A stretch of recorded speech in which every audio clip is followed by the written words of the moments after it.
Okay, we should be live. Good evening, and welcome to the first installment in a year-long series of expert panel discussions exploring the relationship between social issues and the world around us. My name is Evan Floyd, and I'm the Director of Community Engagement for Soccer Holdings, LLC. These discussions are being presented by the Diversity, Opportunity, and Inclusion Committee of Louisville City Football Club and Racing Louisville Football Club. The goal of these presentations is to educate ourselves on how the history of race relations impacts people on a local, national, and global scale. It is the firm belief of our organization that having open conversations with experts in their fields is one way to better understand the problems that we all face. Learning from one another, and especially people who've spent their lives studying and living these issues, is a path to peace, justice, and understanding.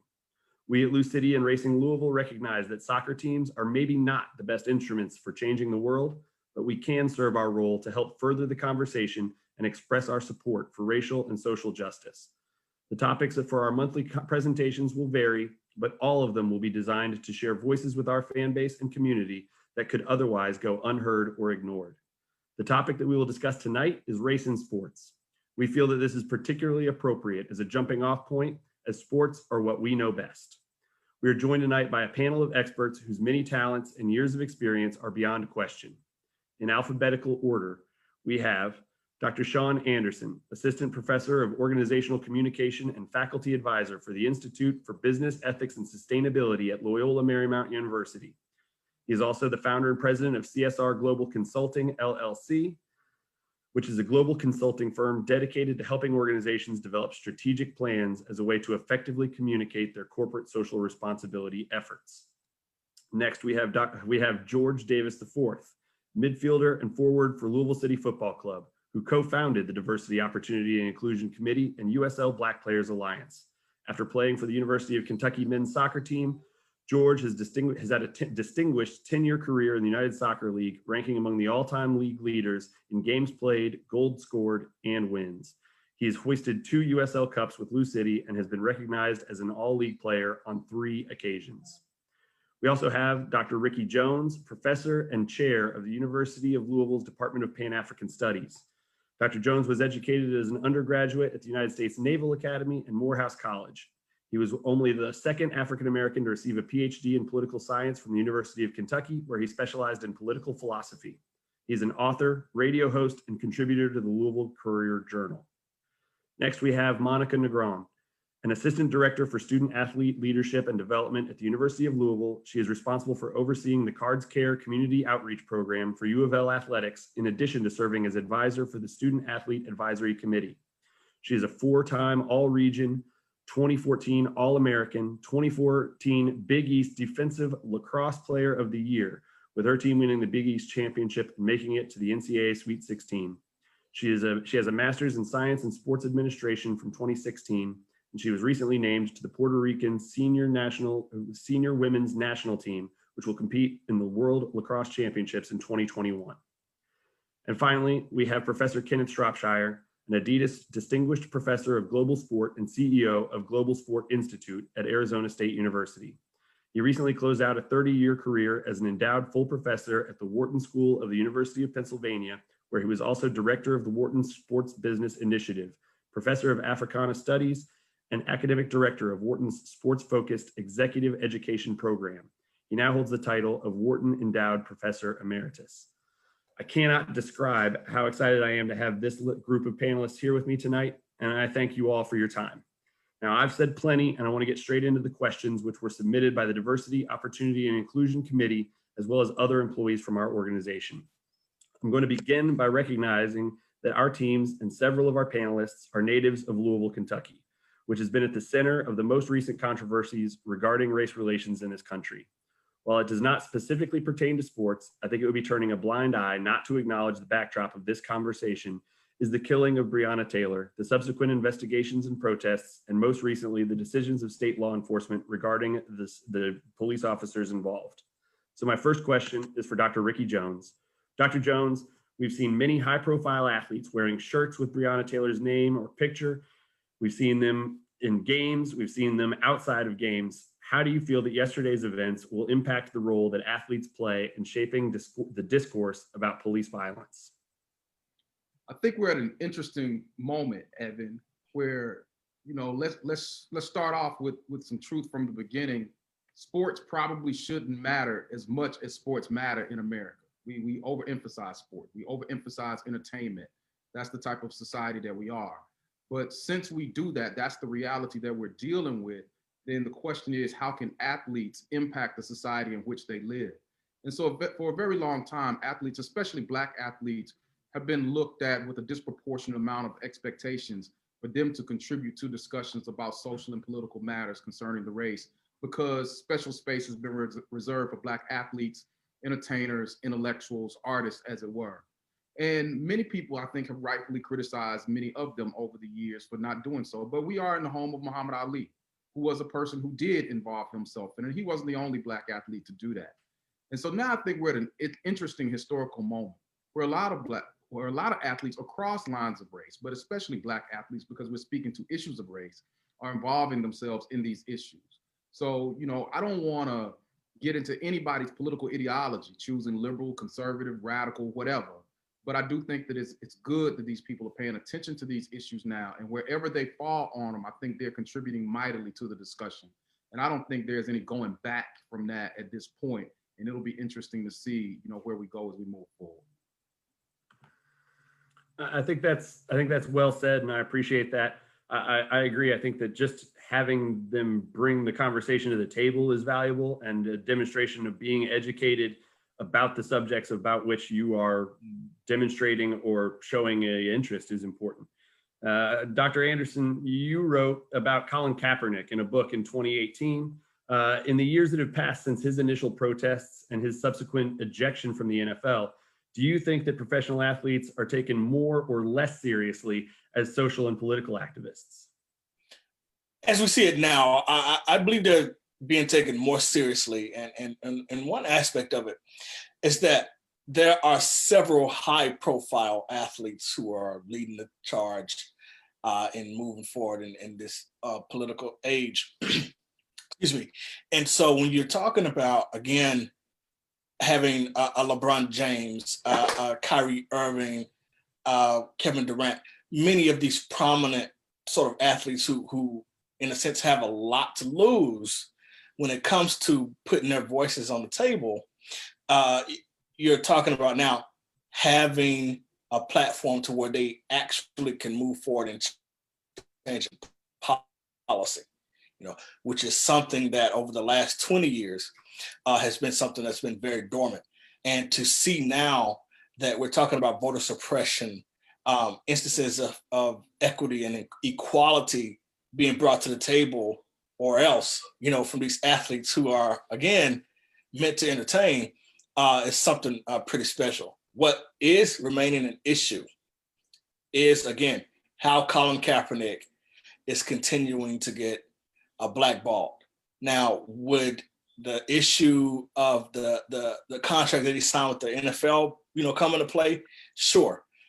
But to not get an opportunity, even in the age of where many prominent athletes are coming out and being activists, is something to consider there. I agree with that as well. I think that how athletes are treated when they decide to have a voice is a really interesting and fascinating part of this conversation. Is not just should they, but then how are they treated by both the leagues that they participate in and by the fans that would otherwise be supporting them. It's an important part of this conversation. And Monica, I'm curious, notably, athletes in the WNBA and the NWSL have been perhaps more outspoken about social justice and the changes that need to take place in their eyes than even some of the prominent athletes that Dr. Anderson just listed. How do you feel that the question of racial justice and social activism is applied differently to women than it is to men? Right, and I think that's a good question, because in terms of just the racial piece, you also have the gender piece as well. So not only do women maybe experience it differently, it's still there and it's still justified to a point where they want to be able to use their voice, and they have to kind of go above and beyond to be able to make their reach known. And sometimes they have to work twice as hard to be able to see like the global impact that they have is there and it's justified. So women coming together in this point is definitely that they've been really to echoing their voice, and women raising other women's voices has definitely been seen during this time. And I applaud the WNBA and them being able to use their voice and use that platform that they have, and seeing that they've been doing it for years. And now seeing other professional leagues to also do that too. That's good. Professor Shropshire, you have specifically worked with the front offices and the league offices in several different prominent sports leagues around the world. Do you think that there is an underrepresentation of minorities, both women and racially minorities, in the front offices? And if so, how does that impact this conversation when these athletes are not just having to have their say in public, but also with the organizations for whom they work? Yes. Because question number one, yes, there's an underrepresentation. And you know, it really gets us to a bigger problem in terms of, and I know Shaun thinks about business a lot in his role. Even the things that we're asking for, give us a percentage of the jobs, let us have our voice, are very small pieces of business. I mean, we're not asking for seats on the board of these enterprises. We're not asking for banking relationships with diverse banks. We're not asking for higher X percentage of minority lawyers. I mean, that's really where the money part is the part we haven't even gotten to. There was a interesting piece in the Ringer today talking about the political contributions of owners in sport, and surprise, not walking the walk. The majority of the money of all these owners, even the new money private equity guys, is to the Republican Party, which certainly in this moment, with the leader that we have, is not in line with having Black Lives Matter on your floor or on your helmet or on your field. So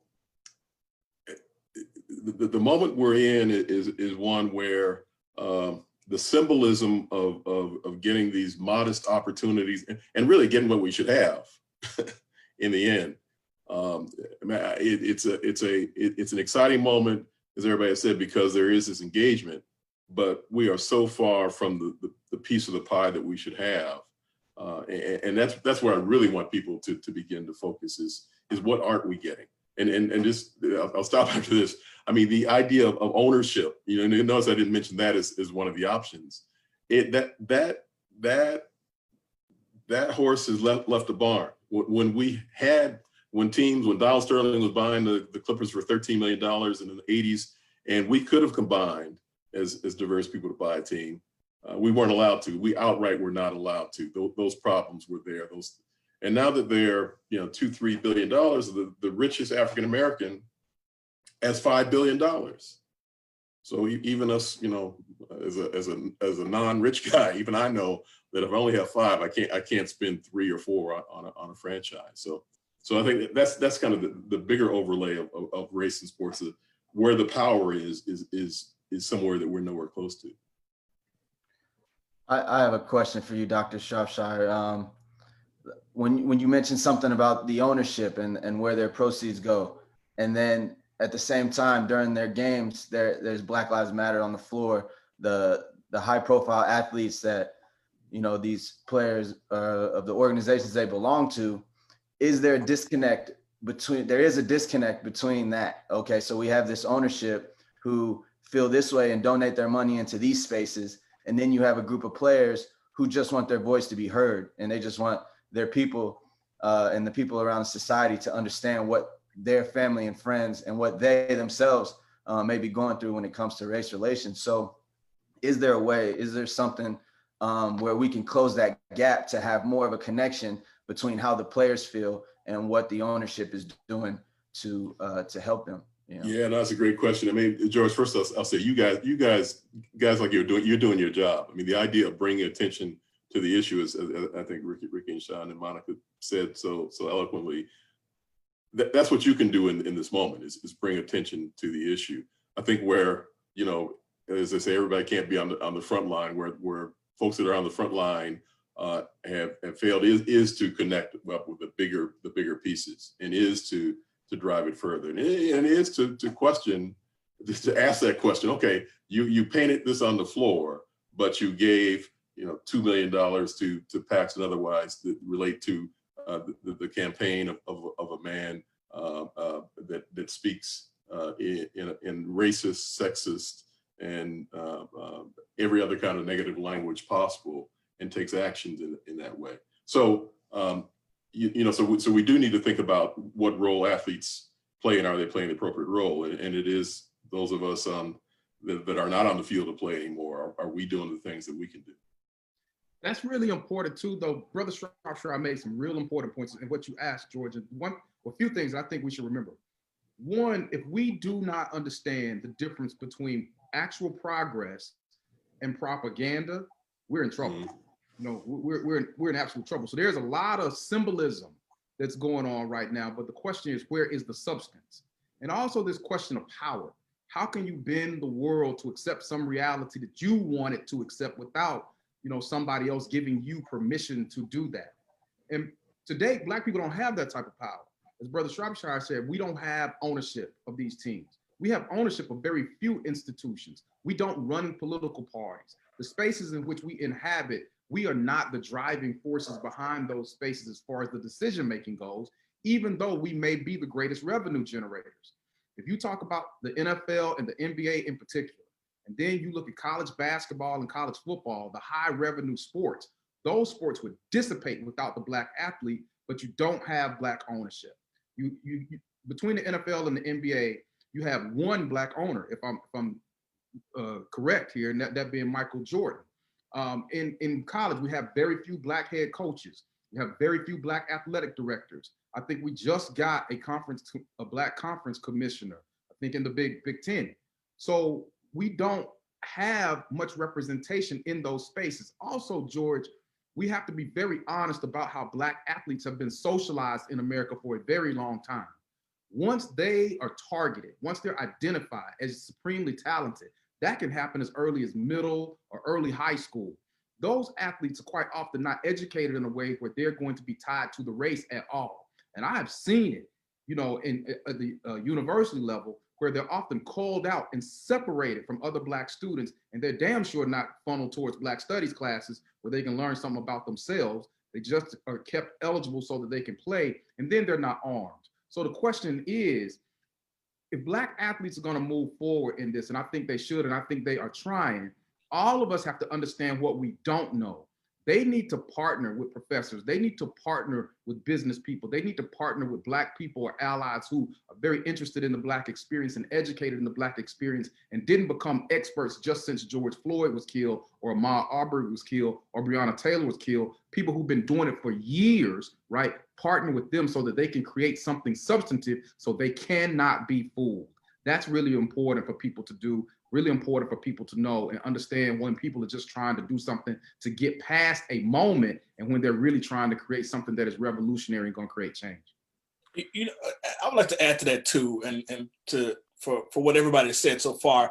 We even think about Michael Jordan sticking his hand into NASCAR even now because he's recognized his power to expand. But I want to take it back to what Dr. Shropshire was saying relative to a seat at the table. It's that, right? It has to move beyond that, because in a sense, yes, we may want a seat at the table, but I also want to own the home that table is in.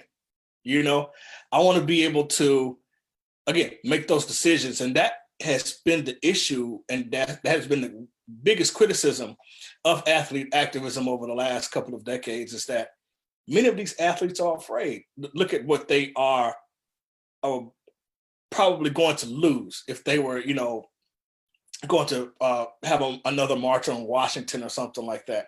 They can lose their livelihoods, can be let go. If you think about just 4 years ago, again, going back to Colin Kaepernick, what he lost, what other athletes right behind him lost, just, losing your livelihood. It was just 4 years ago. You're just now seeing athletes, again, recognizing their power.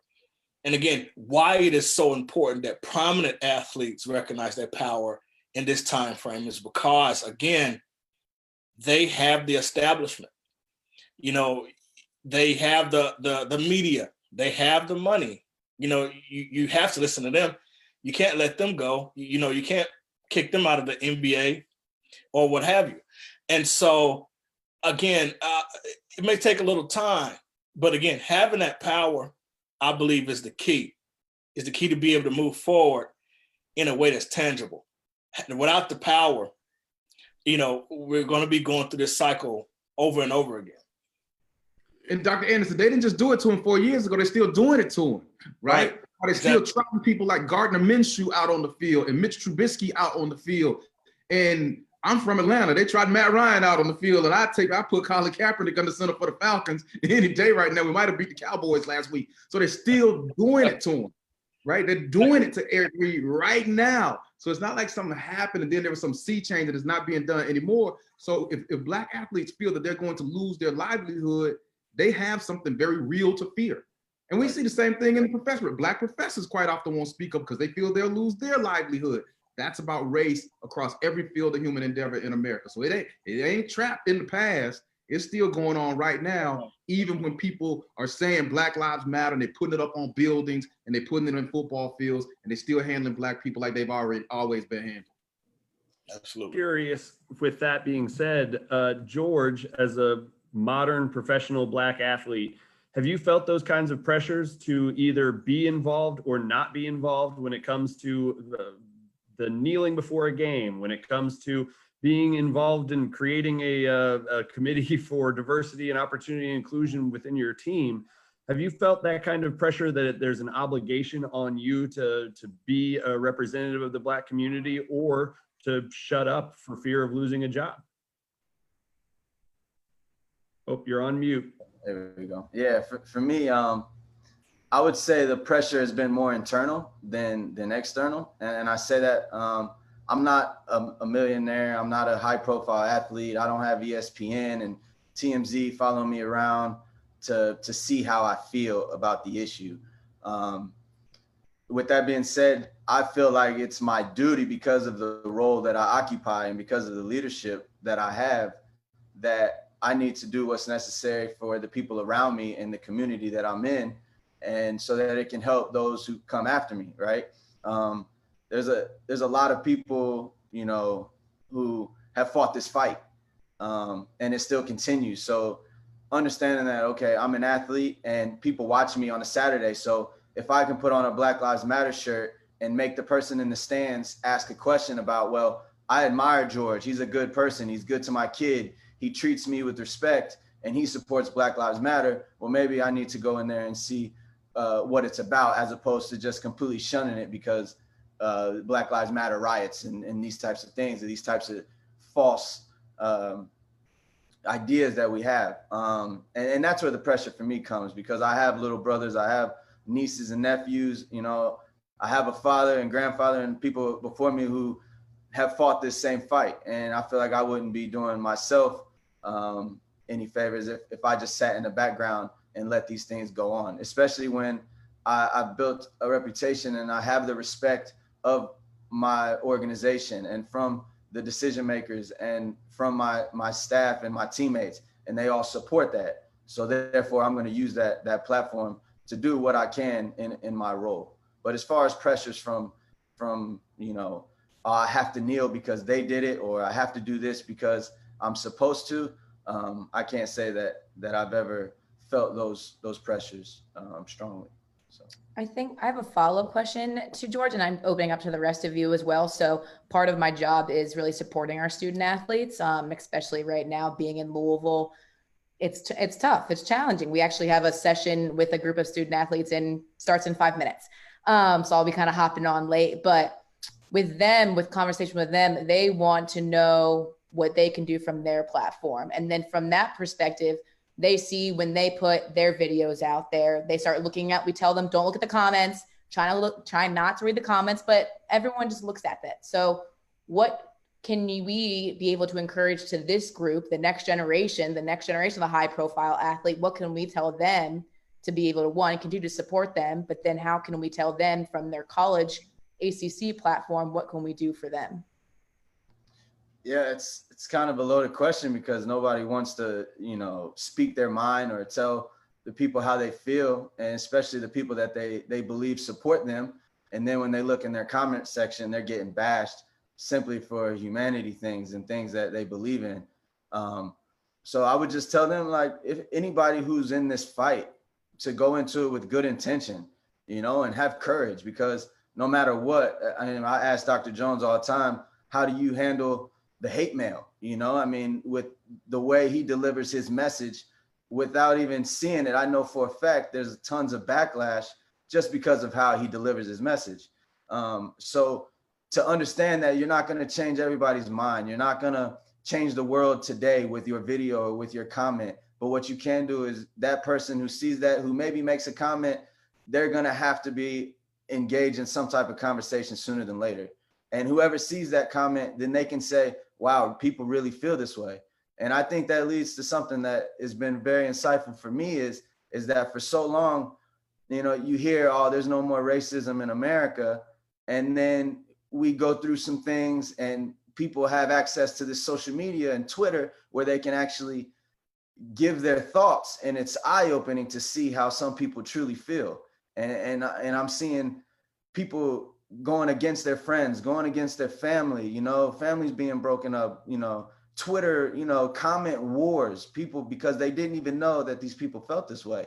So as much as it can be hard for the student athletes to receive some of these messages, it can be just as enlightening to see how people really feel. George, let me say this too, Monica, before you have to jump off, especially about people who are talking about the university environment, okay? Universities should not toss their student athletes out there by themselves, okay? And these are hardcore things that we can do, substantive things that we can do at universities right now. In the most multiracial, multi-ethnic, multicultural America that we've ever seen. And it's not going back. I believe that demography is destiny. We're not going to see 1950s America anymore like a lot of people want to see it. If you do not have good Black studies, if you do not have good Latinx studies, you don't have good Asian descendant studies and women's and gender studies at your university, then you cannot call yourself a serious university. You simply cannot call yourself a serious university in the 21st century. So if those things don't exist at your school, you need to create them.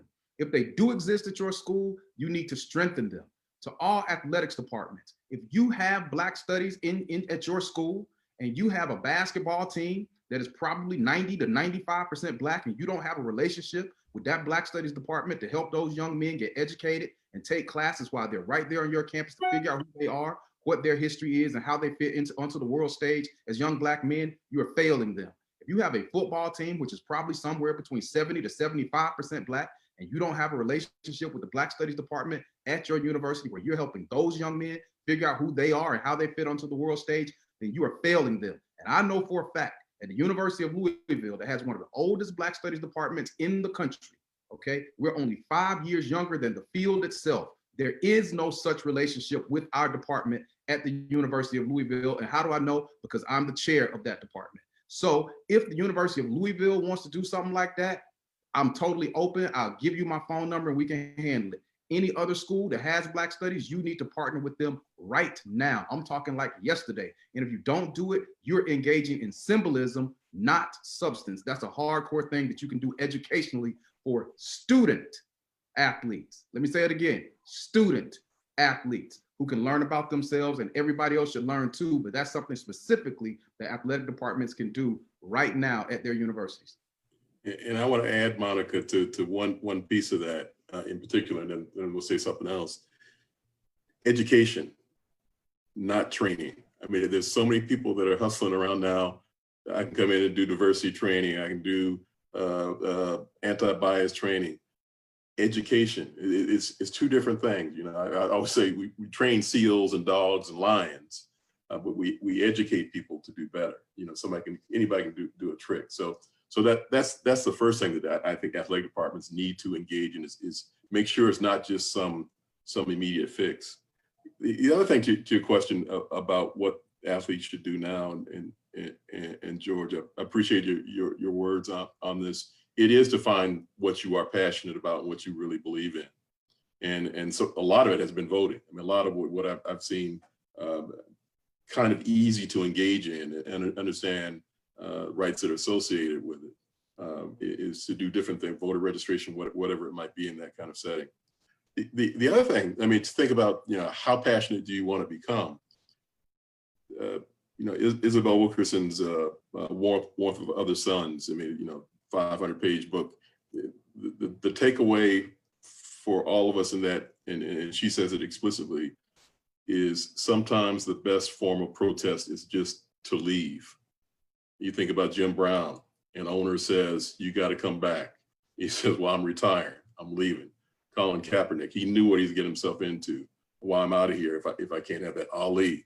So is there something that you feel so passionate about that your life circumstances will change if you stand behind that passion? And that's what I think young people need to start to think about. What is it that you feel strongly enough that you're willing to make the near ultimate sacrifice for? So that's the kind of conversation we should have with these young people, is to get them to figure out what it is and to give them a good measure of what passion is all about. One other thing, if you don't mind, that I would like to add to all of that too, just one quick thing is also when it comes to really moving forward with activism, is to really understand the fact that being bold and calling out things as to what they are, because if you think about it, an athlete can kneel, an athlete can protest violently, there's always going to be some criticism that says that this is wrong, this is wrong, this is wrong. You could be peaceful.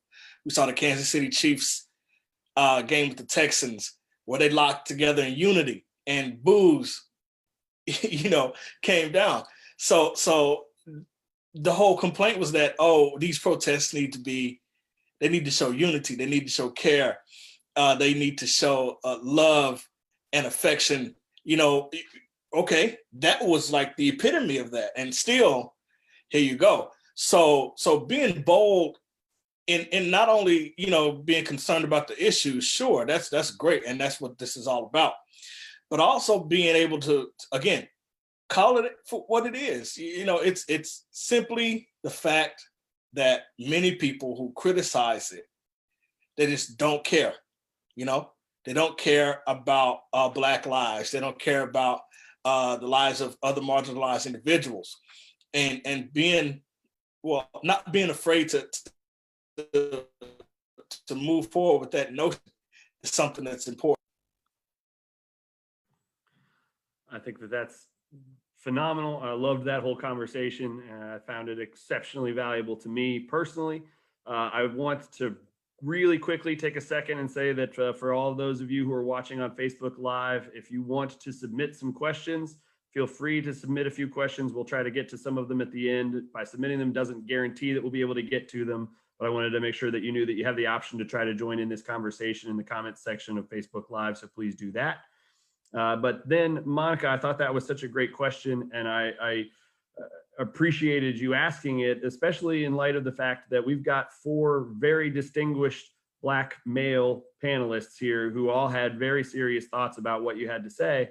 I'm curious, in what ways have you, as a Hispanic woman, found a different form of racism? How does the problems that race engenders affect a Hispanic athlete in ways that it perhaps doesn't even impact, or in ways that it similarly impacts you to the way it does a Black athlete? Right, and I guess there's like a couple different things to think about. One, from Hispanic and Latinx cultures, we all look very different.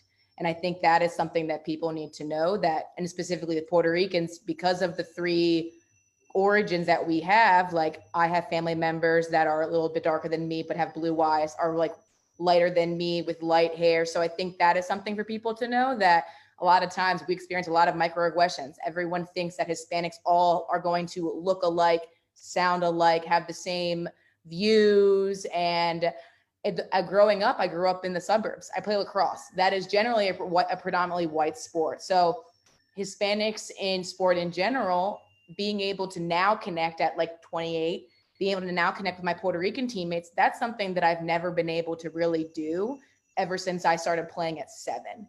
So being in my later 20s, having the opportunity to be able to grow the game of lacrosse. Lacrosse isn't played in Puerto Rico. So one of the pillars of our organization is like, okay, how can we grow the game on the island? So then people are like, but Monica, like, I don't know what it is. Like, what's this game? We don't know what this is.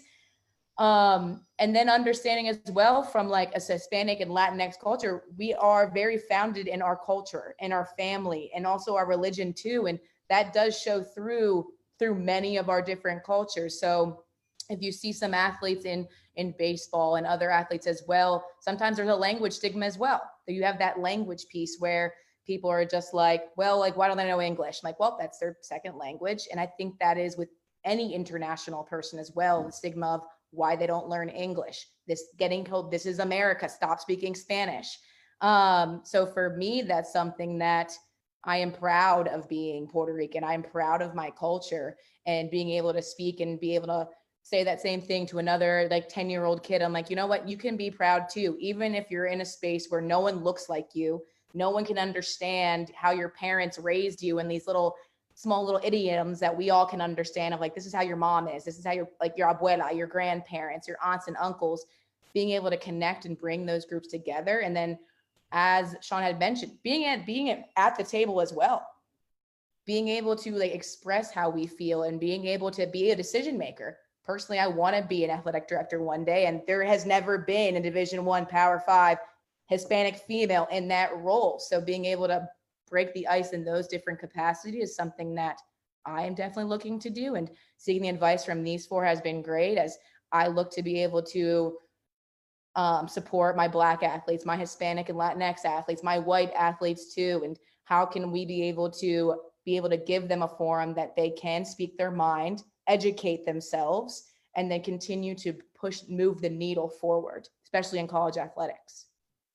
I don't have a athletics department to offer you, but if I did, it'd be yours, I promise. So I'm curious though, for George, hearing what Monica has to say on that subject. Soccer is historically a sport that has a large number of Hispanic and Latinx players in that sport, no matter where you go in the world. I'm curious if you have noticed any different ways in which some of your Hispanic teammates or some of your Black teammates have experienced the game of soccer as opposed to perhaps some of the white athletes on those teams. Sorry. In the U.S., as Monica touched on about lacrosse, you know, soccer is an upper middle class white sport, essentially. That has to do with a couple of different things, you know, socioeconomic, you know, barriers, geographic locations of the top clubs in the U.S., and then also the culture of it, right? So we talk about it being an upper middle class white sport. Generally, it was a bit uncomfortable for a black guy to be the only guy on the field and try to appropriate to his teammates and to his coaches and not understanding and them not understanding him. You know, there's little things on the field where, you know, we all get labels. So for example, Black players, you're big, fast, and strong, so we're just going to put you up top and let you run. Or you're big and tall and you're athletic, so we throw you in the back and make you shut everything down. You know what I mean? So whereas some of the skilled positions, you might miss out on opportunities to actually learn the game or to understand a side of the game from a technical piece, because as a youth, you're just put into places because of your raw athletic ability. Once that goes and dissipates, then it's kind of like out the door.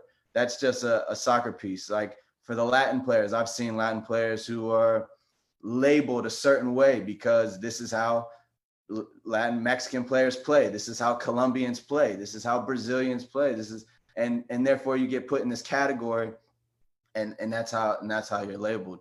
But all in all, man, I think it's changing now, but it's for a sport that is so diverse. You know, when I became a professional and I looked around my team and there's players from all over the country, all over the world, some of those barriers are not as prevalent as like American youth soccer. Because when I'm growing up in American youth soccer, if I seen a team with more than 2 Black guys on it, I'm immediately going over it like, who are they? where you from? You know, how'd you get on this team? And there was trying to find a connection, like dying for a connection with other Black players. And just to have access to that, I think is something that the Black community has not had in America. And I think that's changing. I think there's some things that different clubs and US Soccer is trying to do because they see such a large talent pool and a large communities that don't have access to the game. So that's the thing about youth soccer in America and how it relates to what Monica was saying about, you know, lacrosse and her experiences there. George touched on how his experience changed from as a youth player all the way up through his professional career, and also how it didn't change. I'm curious, specifically for Professor Shropshire, how do you think that race relations and the treatment of Black and other minority athletes has changed over the last 20 years? When we're talking about where we were and it's amazing to think this, but 20 years ago was the year 2000. When we're talking about already a post-Michael Jordan world, how do we think that that the relationship between race and professional athletes has changed in the last 20 years? That's a real multifaceted question. I mean, you know, when you started talking about it at first, I was thinking about access and opportunity to play, just kind of playing off what George was saying and how that's changed. That the X number of the first baseball Hall of Famers, for example, African Americans from 1947 Jackie Robinson on, were from urban centers. They played baseball in high school or otherwise. And now, as George is alluding to, with soccer, the same with baseball, that baseball has become a sport where you need trainers, you need all this special regimentation to become a baseball player. And so we see the numbers decline there. So access has become much more difficult. I mean, Monica's sport, there are programs. You have to be in a city where there's a program where you can play lacrosse, field hockey. There are other sports that have this. Maybe you have the opportunity, but if not, it's not accessible. A lot of it because of equipment, hockey and otherwise. So access has become much more difficult. And that is why we see what sport African-American numbers increase in. I mean, most people think basketball, but it's football. I mean, football is the one place where, especially at the NCAA level, you see the number of white players essentially declining, but the number of African-American players increasing. And a lot of issues associated with that, decline. I wouldn't let my son play. I played. I had a scholarship to Stanford University. It was a big part of my life. But that concussion thing is real. And if you're of an economic level where you can make that decision, well, you're not going to play that, but we're going to give you tennis lessons. You can pull yourself out of it. So the whole access question is to me, is one of the biggest race issues that has evolved over time. These bigger ones that we talk about in terms of coaching, in terms of ownership and that sort of thing, a lot of that has remained pretty dismal over the years in the same kind of way. I mean, some percentage changes, but access is the big piece. And if you go around the globe, I've done a lot of work in South Africa and worked for one particular region where the question was, we're just starting sport in school. This is in 2010, a specific region post-apartheid had the opportunity for the first time in the Black community to put sport in school. And the question from the leader of that community was, if you could do it all over again, how would you do it? And a lot of thought about how do you really change it from a pyramid, everybody plays, to nobody plays once you become elite, to more of a rectangle, that everybody plays forever because of the health issues associated with it, that our communities don't traditionally find ways to find these lifetime sports. So that's what we're missing out on by not engaging in youth sports and finding ways to stay involved in sport going forward, because we're not in the country club, we don't have access, parks are closing, so all that kind of thing. I'd love to take that access question and make it local. And so I apologize to Shaun and Kenneth about the idea that you guys are not here in Louisville, but I'd like to ask Dr. Jones specifically on that question of access. How do you feel Louisville, the city of Louisville and the state of Kentucky in general, how do you think that they weigh in or measure up when it comes to access for athletics and opportunity for kids and students of all stripes? No better and no worse, probably, as Brother Shropshire said. I mean, my daughter is a volleyball player, for instance. You know, she's 12 years old and she plays AAU ball. And the way that volleyball has developed over the years, you can play club ball and get recruited without playing school ball at all. School ball happens concurrently with college school ball, so a lot of the coaches never even get to the high school games. But when we travel around the country for these AAU games, I mean, coaches are flooding into these big tournaments, but that is incredibly expensive. Okay, it's the club fees, the coaches' fees. Then you're traveling, right? You're paying for hotel rooms, all this stuff. The kids love that, but it's very, very expensive. So if it were me and my grandmother, you know, I was raised in the housing projects of Atlanta. My grandmother was a housekeeper before she died, could barely read. She couldn't have paid that type of money for me to play club ball. And that would have restricted my access to getting a college scholarship. So Louisville is no better than anywhere else. I mean, you have a lot of kids getting frozen out because of their socioeconomic status. You know, and that's not just about race, but we also understand that race and socioeconomic status, they're wedded in this country. Black people are disproportionately poor. People of color are disproportionately poor. So when you talk about volleyball, lacrosse, field hockey, soccer, all of these sports, you know, that is another reason, you know, swimming, tennis, all of the stuff. That's another reason why those sports are usually inhabited by upper middle class to upper class whites and not people of color. Dr. Jones, what you explained about your daughter's volleyball team is exactly how youth soccer in America has been designed. A pay-to-play concept. College coaches are not going to high school soccer games.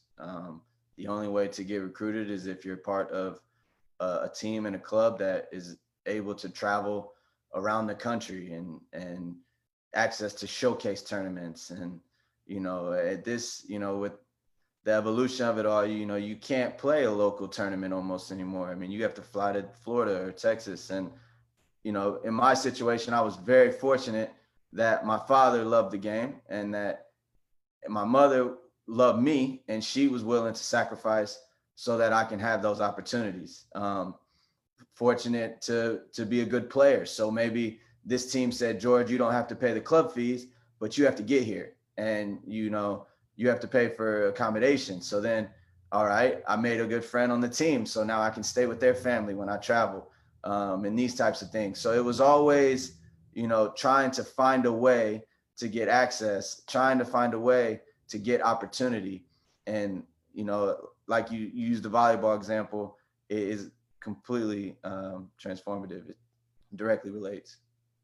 Yeah, it's a different world, man. I mean, the NBA bubble, they're playing in the gym down at Disney Wide World of Sports, where my daughter at 12 years old, she's played in that gym for the last 3 years for the national championship for volleyball. And so she's sitting looking at this on television like, oh, yeah, we play there. So they're living in a different world. But that's a class issue. You know, that is a serious class issue. So even for you, you were great, George. You still had the hustle, right? You got to pay this fee, but you got to get here and you got to get to Cali, right? Not, you know, down the road or up the road to Cincinnati or Nashville. You got to get it a long way from home. So, you know, that's the sports reality that we're dealing with youth sports. And so I know Dr. Anderson and Brother Shropshire understand the disproportionate impact of AAU now. And, you know, I remember when I was playing basketball a long time ago, it was like 5-star was the big thing. I don't think that even exists no more. So, you know, this is where we are. You know, to even get onto that and what George brought up about location is a great point, because I'm not from Kentucky, but I grew up, born and raised right down the highway in Arkansas.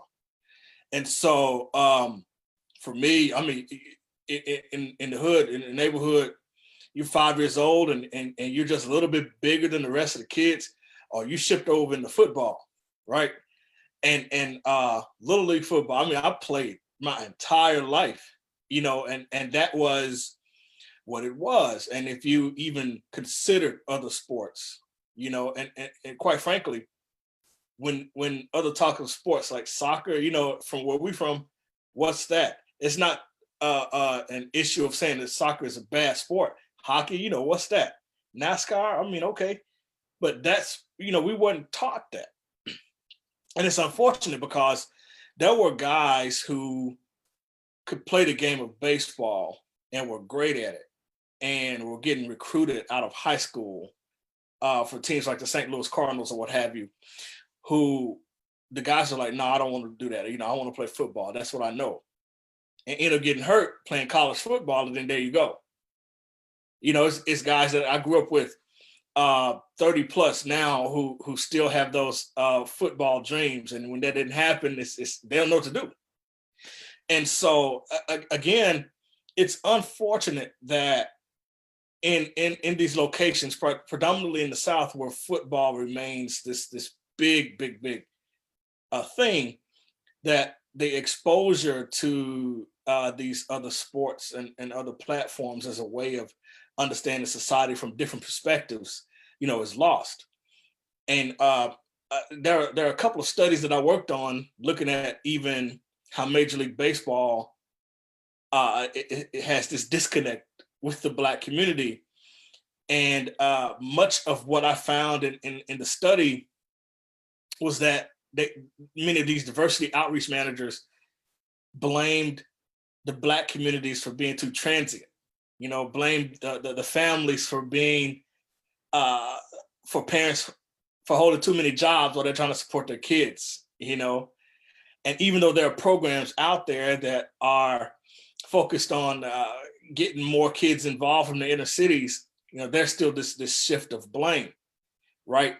And so again, the instance of location and access and exposure, I believe, are some of the things that are also holding back a lot of the youth who are, you know, willing to expand, at least in today's society, that probably had issues 20, 30 years ago in trying to expand as well. And so again, that exposure thing is something that's pretty bad as well. Hey, hold up, Shaun, brother Shaun. I heard you sneak it in, man, at the beginning of your thing. Is NASCAR a sport?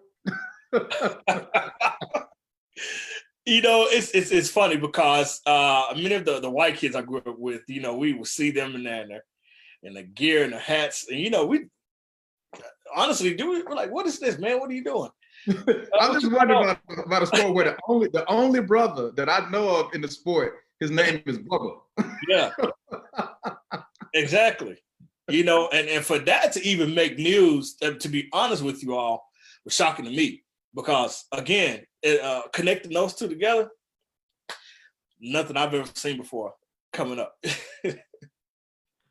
I see that we've lost George here momentarily. I hope that we'll get him back in just a second. We're starting to head towards winding down time here. And so I kind of want to shift the conversation away from specifically what are the problems that we're facing. And you guys have done an amazing job of laying that out for us. I want to start talking about solutions.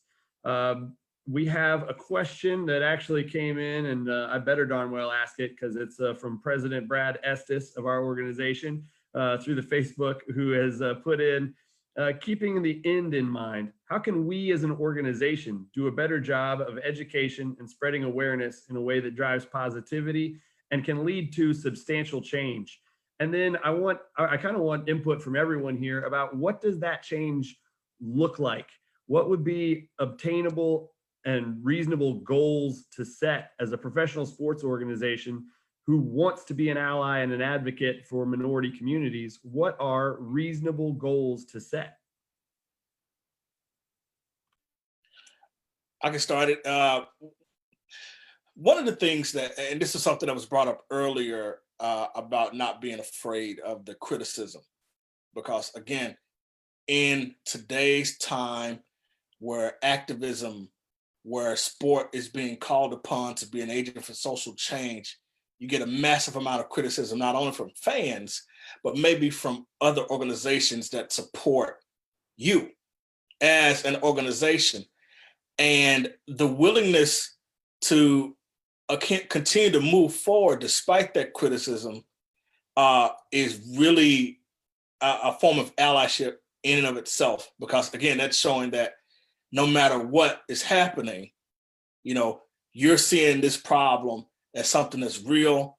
And even though we can't change things tomorrow, it's something that you feel passionate about, and how to move forward with that, again, is to possibly take an inventory of your community. You know, who in your community is getting affected negatively? How can you reach out to those individuals in your community, whether it's the local citizens, local like grocery stores, local businesses, you know, or what have you, and who within your municipality you can connect with to work and move forward with in creating social change. And this is not just within your community, but all communities across the country and the globe. Those are some of the things that I believe are a start to again, engage in tangible social change. Well, Evan, I think what you're doing right now says something. I mean, how many athletic clubs are pulling together panels like this? You know, that start conversations with you being at the tip of the spear. And also, I think organizations need to stop thinking that they have to reinvent the wheel all the time by themselves. You know, so you need to reach out and do partnerships. And people should know, you know, Louisville City is partnering with NPR, you know, with the local public radio organization. And hopefully there'll be partnerships with educational institutions as well. And so through sport, you can start the idea of education among children very early on. You know, maybe providing scholarships for some kids to participate in youth athletics. Also, you know, bringing professors in as you're already doing. I think you're ahead of the curve right now. And then if that works, you know, partnering with the university, partnering with the public school system, partnering certainly with the independents and the private schools as well, so that they can try to create, we in Louisville, I mean, I'm not from Louisville, but I'm here now, you fight where you are. So we can try to create a model that can be replicated all over the country. So again, sports, we overvalue sports. But since we overvalue it, why don't we use that platform to do something noble, just, and true? So I actually think this soccer club that proactively is trying to do this and figure its way forward has a leg up on a lot of organizations who have not done that, you know, and I think that's commendable.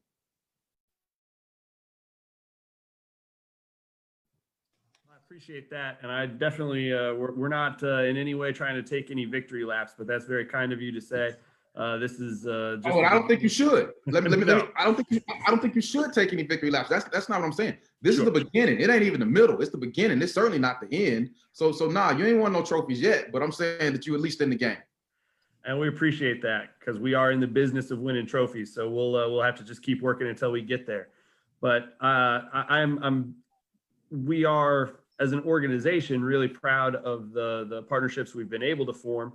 And we think that being educated ourselves is the first step in this process. And so I want to thank everyone here for being a part of the education of me personally, our fan base who's watching, our team, and team employees who are watching. It's important to us that this not be a short process. And that's why we've committed to this being a year-long program. And we're really excited about what all we're going to be able to learn together. I'm curious from Monica and from Kenneth, who we didn't get to hear from in that last little bit, if there is something that looks like progress to you. Is there something that when you see it out in the community, you think that is a step in the right direction? That is something that holds value beyond just trying to look good doing something.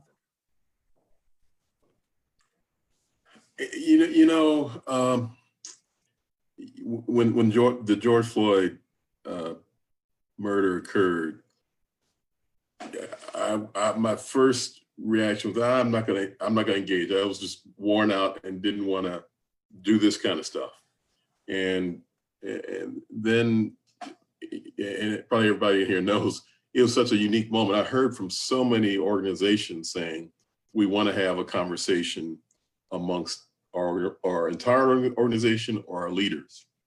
And then I began to feel, well, maybe I have some obligation. This is a different moment. There's some obligation to do this. And I began to engage in these conversations. And, you know, as an old man, frankly, I started to find it somewhat therapeutic to talk about it and to talk about what was going on. I've got kids that are 25, 26, to be able to engage with them in a different kind of way and to really get a feel for what's going on. My biggest, you know, and with the events of yesterday, it kind of, this goes in my equation of where we might be going. I mean, my biggest concern after the George Floyd moment, okay, this is gonna wear off. The corporate statements that have been issued, you know, once again, we get the symbolism is, you know, very nice. Then a lot of money started flowing out from people. I said, well, that's very nice. And then we have this next moment that's occurred with Breonna Taylor. And I, you know, I do feel like there's more engaged conversation. And so I think that's what's really different this time. And I think too, I mean, let's all be honest, this damn Zoom COVID moment too, is getting everybody, you know, okay, I might as well talk about everything else to do. I mean, there's certainly just more of a focused engagement from people now that we got guys like George back on the field playing all that kind of stuff again. We got a little bit of distraction, but I think that's helped to make this different too. So this, for this to be sustained, that to me is when we'll really know we've gotten to a different place. Dr. Harry Edwards, I always confuse the distinction he makes, but it's the idea of change, which can go back, versus progress, which is sustained. I think the only thing I could add is this conversation. People are having conversations that they've never had before.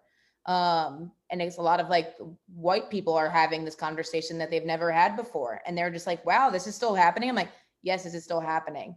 So I think that continuing and being able to see that traction happening, and then being able to say like, okay, so how can I support, but then also put dollars behind that.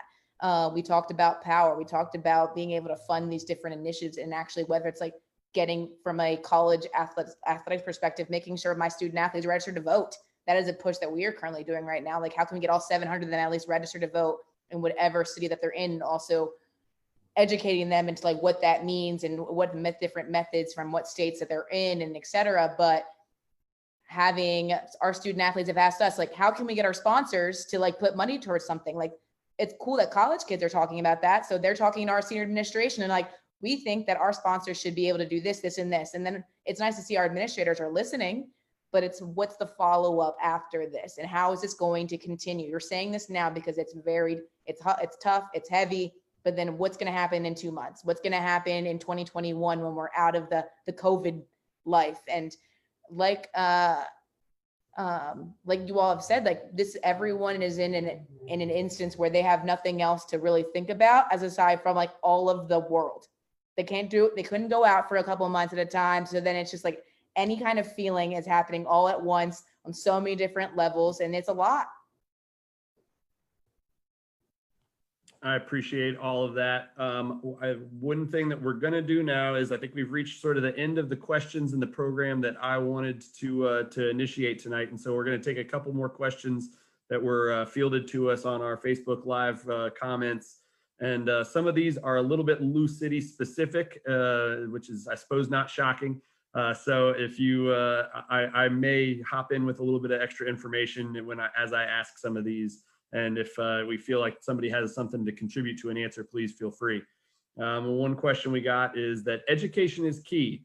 Many don't know that our own history as a country, and as a result, can't understand and solve the social problems we have today. How can Lou City or any organization influence or support education specifically for younger generations? That's huge. And that's not something just on Lou City, obviously. That's on us all. And that's what I think Monica and I are agreeing on. You know, the University of Louisville, we got to primarily be about education and make sure that education is impacting our student athletes in a very special way, because their platforms may be different.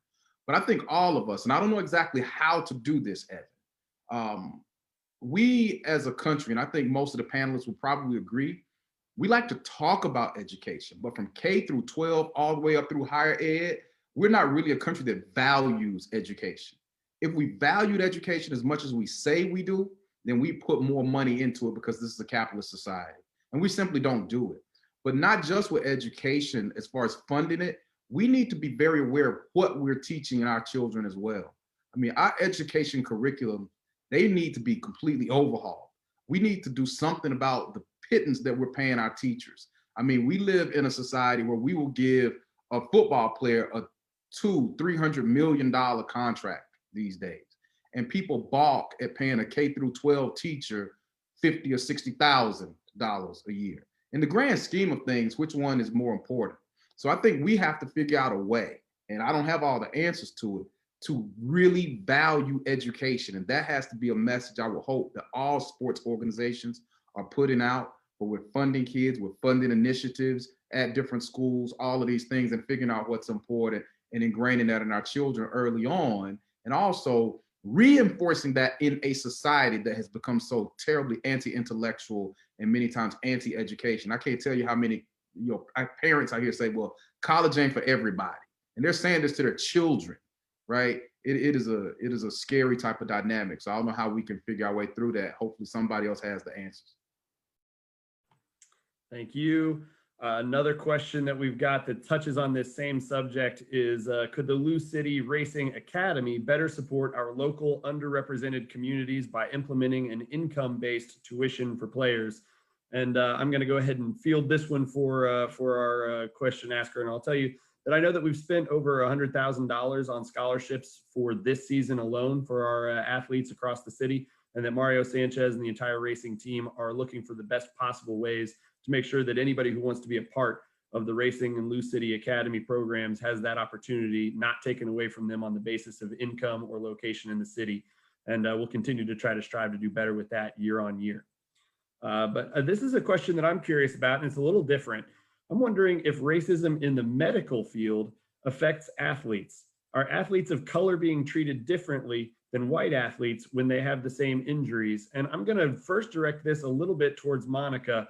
On the college side of things, are you seeing the college athletes treated differently when it comes to how they are or are not on the field? I mean, I think it also depends on like where you're at in college athletics too. So I think being at a high level institution, and also being depending on the sport as well, and also the player as well, a lot of times they're going to do what they got to do to make sure so and so is ready to go.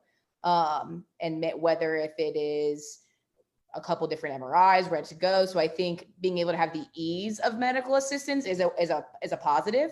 I've had 5 knee surgeries, so I've clearly had my fair share of medical attention.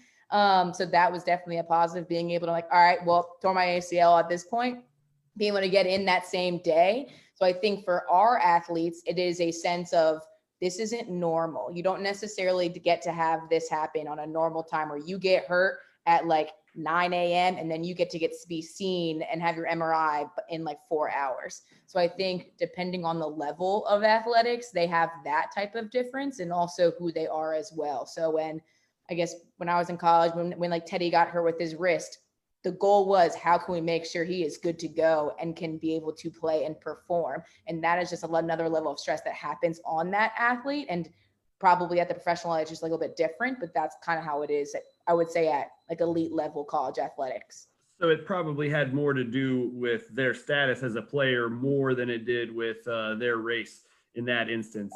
I'm curious from Shaun or Ricky or Kenneth, have we noticed a increase, decline, or staying the same of doctors in general being minorities or African Americans, or is that not something that number has increased or decreased or stayed the same in any meaningful way that might impact the players on the field? You know, I believe that much of that is sort of the way it has been, relative to the fact that there are a low number of medical care people, whether it's doctors or you know, what have you, who work for maybe, you know, professional teams, college teams, things of that nature. I think that's something that, at least from what I've seen, has been something that has sort of always been a low number. It's not something that's increased or decreased over time. It's sort of stayed at this low level. Now, how that has influenced the way that then the athletes are treated, I'm not sure. But to even go back to Monica's point, I remember seeing at the university that I got my PhD from, West Virginia University, again, there was a disparity between what was even recognized as a sport or who got the most attention or the other. Because the rifle team, their multiple national championships, you had many of those athletes who went on to play in the Olympics. I mean, one of the most highly touted rifle programs in the country. No one has even heard of who those student athletes were, right? Probably didn't even know that that was a fact. But, you know, I've seen instances in which some players who would have concussions, right? Right there in the middle of the game, being sent back out there because that person was highly needed at the time to win the game, of course, to try to then pursue a championship and to ultimately get more money for the university, the coaches, the athletic directors, so on and so forth down. So how then will more minority representation influence these players from the medical perspective? You know, honestly, I'm not sure, but I have not seen, even in the news, a lot of people say, oh, look at this Black doctor who is making waves in sport, you know, helping players. Look at this Hispanic doctor making waves. You know, you just don't really see that. And that may be something of next that can be brought up as far as making a case for bringing in more medical doctors from marginalized groups. That's fantastic. Thank you very much for that contribution. I got one small follow-up question for George. George, you've been a part of what, 6 different professional soccer teams in your career? Have you had a Black head trainer as one of your caretakers? Have you had a Black team doctor as one of your caretakers? No, not that I recall. Yeah, it's an interesting one, right? Because then we talk about access as well, you know, and it kind of falls into these other fields. We talk about, you know, the medical field and you know, that's just another area where we need more access or where, you know, the representation can increase. But no, I don't recall any. I mean, I've seen Black doctors, but as far as like team Black doctors or team trainers, no, I haven't. Okay, I appreciate that. And okay, I think that we are coming right up on 8:15, and that's about what time I told everybody that I was going to release you back into the wild. And so I appreciate everybody's time so much. I know, as Professor Shropshire mentioned, that we're on a lot of these Zoom calls anymore, and everybody's getting pretty well used to it. But I appreciate you all agreeing to let us go live with this conversation. I appreciate all of our fan base, all of our players and front office employees who tuned in tonight. I appreciate everybody who just stumbled across us. I appreciate Louisville Public Media and helping us get the word out about this this event this evening. And I appreciate our panelists more than anything. You were all phenomenal, and I feel enlightened from this conversation. And I've appreciated all the conversations I've had with each of you. I hope that I'll continue to have conversations with each of you. If anyone has anything they feel like they just have to add right now, I encourage you to do so. Otherwise, I'll just say good night. All right, well then I'll say good night and say thank you very much to everybody.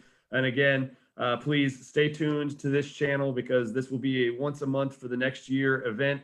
The topic for next month's conversation will be about race in voting.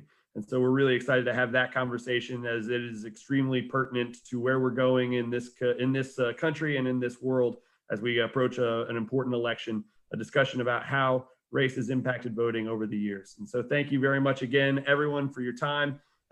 George, good luck on Saturday. Thank you, Evan. Thank you.